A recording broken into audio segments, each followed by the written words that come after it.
Hello friends, welcome to the channel electrical and automation. दोस्तों, आज आपके लिए बहुत ही बेहतरीन वीडियो लेके आ गया हूँ। दोस्तों, आज हम बात करने वाले हैं दोस्तों एपीएफसी पैनल जो मेरे पीछे है, उस एपीएफसी पैनल में क्या क्या चीज़ें होती हैं। और ये अभी मैं जहाँ से बात कर रहा हूँ वो एपीएफसी पैनल जो है यहाँ पे कमीशन्ड होता है, यानी उसकी कमीशनिंग चल रही है, एक इंटीग्रेशन हो रहा है, सारे इक्विपमेंट लग गए हैं, अब वायरिंग का काम चलेगा इसमें।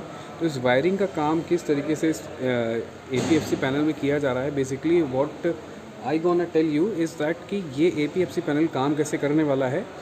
जब कमीशनिंग स्टेज से पहले जो इरेक्शन स्टेज होती है वो इसमें क्या क्या हो रहा है और क्या इसकी खासियत है, आज हम उस पर डिस्कस करेंगे। तो दोस्तों, अगर आप हमारे चैनल में पहली बार आए तो इस वीडियो को लाइक करना ना भूलिएगा। अगर ये वीडियो अच्छा लगे तो इस चैनल को सब्सक्राइब जरूर करिएगा। और ये वीडियो बेसिकली डेडिकेटेड है हार्डकोर पावर सेक्टर के लिए। जैसे हमारे प्लांट में दोस्तों होता है क्या है कि हमारे प्लांट में जैसे कोई भी पीसीसी यूनिट होती है या कोई मेन पीसीसी यूनिट या इनकमर होता है जो एनर्जी सोर्स का, उसमें क्या होता है कि जब पावर फैक्टर लैग करने लगता है तो हमें उस पावर फैक्टर को लैग ना हो पाए, इसीलिए हमें कैपेसिटर बैंक को पैरेलल में लगाना होता है। और वो ऐसे कैपेसिटर बैंक जो ऑटो में ऑन ऑफ हो सके। तो ये वही एपीएफसी पैनल है, यानी automatic power factor control panel, जिसको हम आज डिस्कस करेंगे डिटेल में। तो अब मैं पैनल की तरफ इसको करता हूँ और दिखाता हूँ आपको कि क्या क्या कंपोनेंट हैं इसमें।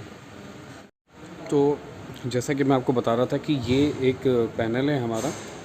इसमें आपको स्टार्टिंग से बताता हूँ कि कहाँ से इनकमिंग रहेगी और कहाँ की तरफ ये आउट होगा। तो सबसे पहले मैं आपको बता देता हूँ इसकी रेटिंग क्या है। ये दोस्तों रेटिंग जो है इसकी 12.65 kV और 4800 kVR, या आप इसे 100 से डिवाइड कर लीजिए तो आपका लगभग आ जाएगा 4.8 MVAR। ठीक है, 1000 से सॉरी, यानी 4 MVAR का एपीएफसी पैनल है ये। तो एपीएफसी पैनल में जो मेन इनकमर है दोस्तों वो उधर है। यहाँ पे हमारी जो मेन केबल है वो यहाँ आके हमारी जो ये 3 फेस वाली बस बार है वहाँ कनेक्ट हो जाएगी। फिर कनेक्ट होने के बाद यहाँ पे हमें क्या दिया गया है, यहाँ पे इनकमिंग में ये एक रास्ता है, मतलब यहाँ से करंट आएगा और यहाँ की तरफ फ्लो होगा। और यहाँ सबसे पहले जो प्रोटेक्टिंग डिवाइस लगी है वो है फ्यूज़।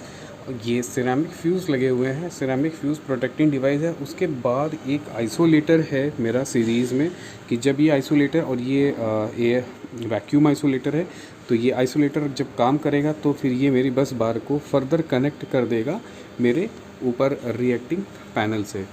तो ये मेरे रिएक्टर्स हैं। इस रिएक्टर्स के बाद केबल जो है वो आपके कैपेसिटर बैंक में कनेक्टेड है।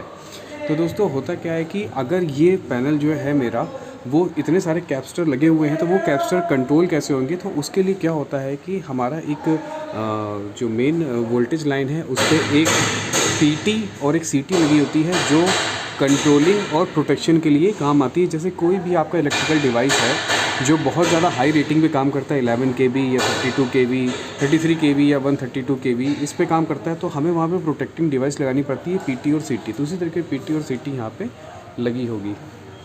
तो पीटी सीटी लगने से क्या होगा, उसके बाद जो हमारी प्रोटेक्शन है या उसकी जो क्या नाम है ये आपका, तो वो हमारी कंप्लीट होती है। फिर ये हमारे एपीएफसी पैनल का नीचे मेन हिस्सा आता है और फिर यहाँ से हमारी आर्डुइनो निकलती है।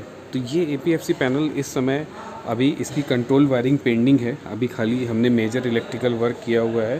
फिर ये कंट्रोल वायरिंग भी होगी इसमें, और कंट्रोल वायरिंग होने के बाद ये कंप्लीट हो जाएगा। इसके लिए एक कंट्रोलिंग यूनिट है यहाँ पे। ये कंट्रोल यूनिट क्या करेगा, जितने भी आपके सिग्नल्स लिए हैं हमने, ओवर फॉल्ट, अर्थ फॉल्ट या आपका over protection, current over protection, voltage over protection, वो सारी रिलेज़ यहाँ पे इंटीग्रेट हैं। इस इंटीग्रेशन में आपके सारा डाटा आएगा। इसमें आपका डाटा जो है वो कैसे कैपेसिटर बैंक को ऑन करना है, कितने कितने फेजेस में ऑन करना है, कितने केवीआर आपको कब चाहिए एज़ पर द रिक्वायरमेंट, वो भी यहाँ से कंट्रोल होगा। तो दोस्तों, सबसे पहले आप देखेंगे इसकी जो ऊपर की छत है वो एक कैनोपी टाइप की है। इसका मतलब है आप इसे जो है ये आउटडोर माउंटिंग कर सकते हैं आपकी। ये इनसाइड माउंटिंग वाला इनसाइड में कर सकते हैं, लेकिन इसका जो स्ट्रक्चर है उससे आपको देख के पता लग रहा होगा कि it can be mounted outside of your premises. इसमें एक IP64 की हमारी रेटिंग दी गई है, तो उस रेटिंग पे ये बिल्कुल खरा उतरता है। तो इस रेटिंग से ये होता है कि आपको इसमें डिवाइसेस के ख़राब होने का कोई खतरा नहीं है पानी की वजह से, क्योंकि ऑलरेडी ये डिज़ाइन आउटसाइड के लिए है।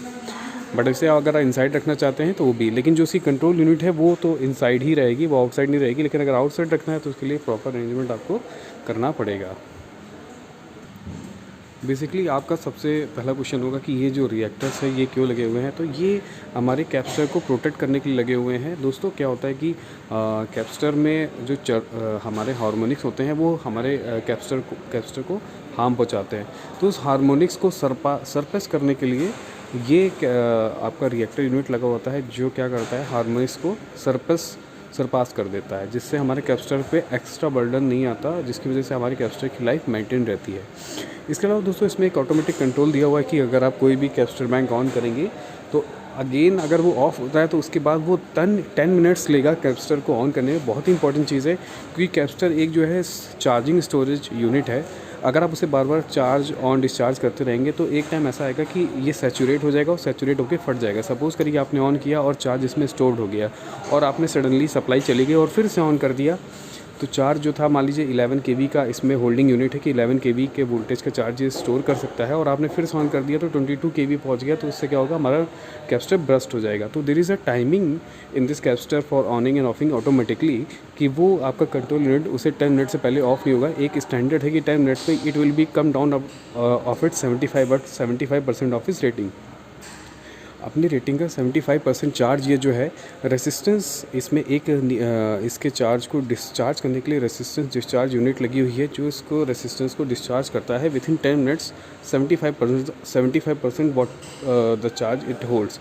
मतलब इसमें जितना भी चार्ज होगा उसका 75% वो रेसिस्टेंस डिस्चार्ज यूनिट जो है वो 10 मिनट में डिस्चार्ज कर देगी। उसके बाद ये कैप्सूल आप दोबारा ऑन कर सकते हैं और लाइन पे ले सकते हैं। तो मुझे उम्मीद है दोस्तों ये छोटा सा ब्रीफ डिस्कशन आपको काफ़ी अच्छा लगा होगा। अगर इससे रिलेटेड कोई डाउट हो तो आप हमें कमेंट बॉक्स में कमेंट करके पूछ सकते हैं।